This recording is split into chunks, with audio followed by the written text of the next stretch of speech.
This is the Susper lift line that holds the overhead locker doors open, and as you can see, this particular one, there's no pressure at all now. The pressure's gone to hold the doors open, so I'm going to replace that with one I've just bought off eBay for little more than the price of a cup of coffee.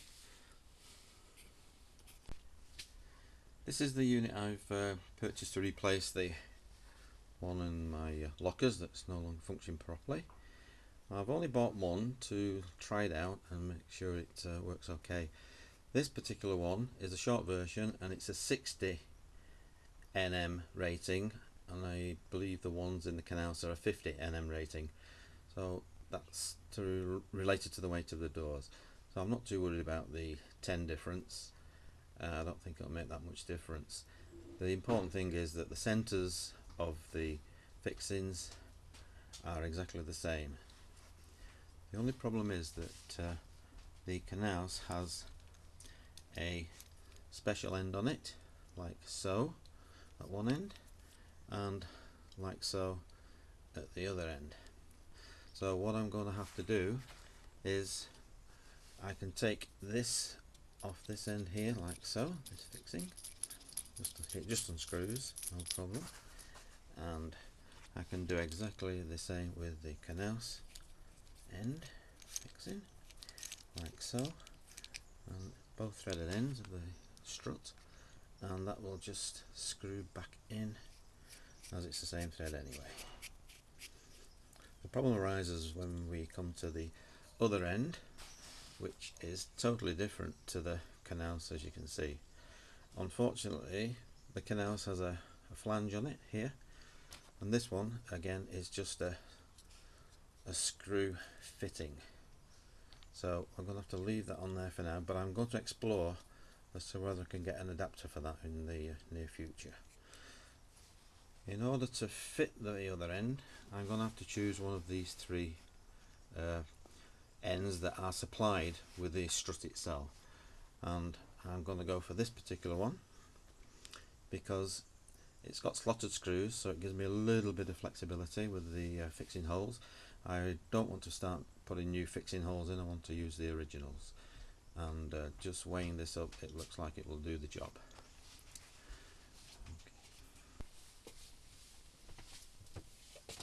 As you can see, this is the door that the strut is no longer functioning on. It just won't hold it up, so this is the unit I'm going to change, and I'll show you how.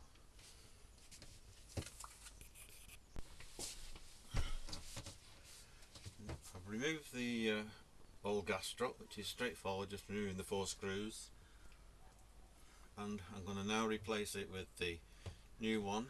And the first thing to do is to put the top connection on, which is the one I mentioned with the slots in it. It's not too difficult, a little bit fiddly. Apart from that,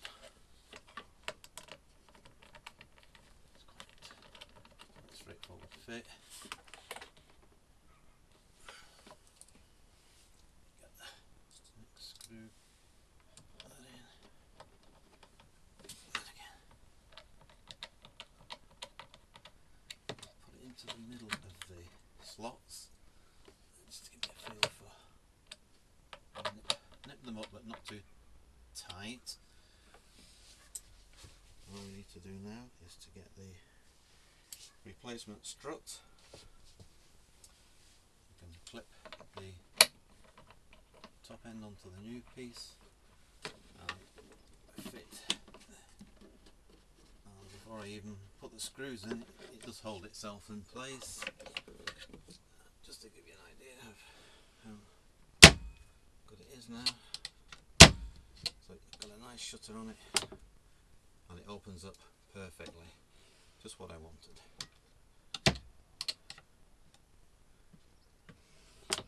Excellent, that's the way it should be, and it shuts itself, no problem.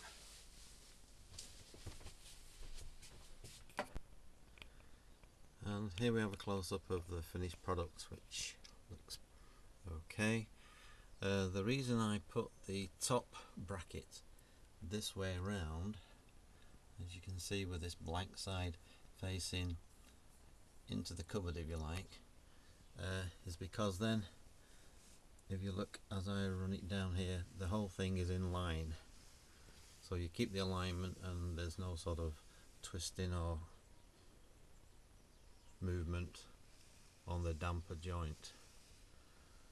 And there we have it, the finished product. Hope you're okay with that, and I'll let you know what the price was shortly. 2 centimeters a day. They're the fastest growing organ in the natural world.